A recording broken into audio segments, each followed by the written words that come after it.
परम भक्त हनुमान के कारण श्री राम की सेवा करने का मौका तीनों भाइयों और सीता जी को नहीं मिल पाता था। श्री राम जैसे ही कोई कार्य सोचते, पलक झपकते ही हनुमान उसे निपटा देते। तीनों भाई ताकते ही रह जाते, सीता जी देखती ही रह जाती। आखिर सबने मिलकर श्री राम के सेवा कार्यों की एक सूची बनाई और आपस में कार्य बांट लिए। हनुमान जी के लिए कोई सेवा कार्य नहीं रह गया, वे ताकते ही रह गए। उन्होंने सीता जी से पूछा, माता, प्रभु के कार्यों में से मेरे हिस्से कौन सी सेवा आई? सीता जी बोली, तुम्हारे हिस्से में तो कोई सेवा नहीं आई। हनुमान पहले तो चुप रहे, फिर बोले, कोई बात नहीं, प्रभु को जम्हाई आएगी तो मैं चुटकी बजा दिया करूंगा। सीता जी हंसते हुए चली गईं। अब हनुमान जी बराबर श्री राम की छवि को ही निहारते रहते। जैसे ही उन्हें जम्हाई आती, हनुमान जी चुटकी बजा देते। रात हुई तो हनुमान जी अंतःपुर में पहुंच गए, परंतु वहां उन्हें अंदर नहीं जाने दिया गया। अब हनुमान जी सोच में पड़ गए, इससे उनके सेवा कार्य में बाधा पड़ गई थी।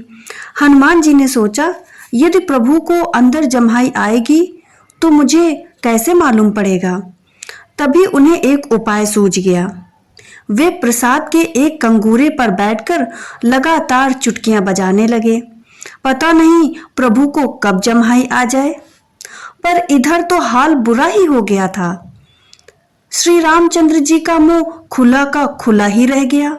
उनकी आंखों से पानी बहने लगा। इसका कारण सिर्फ यही था कि हनुमान लगातार चुटकी बजाए जा रहे थे।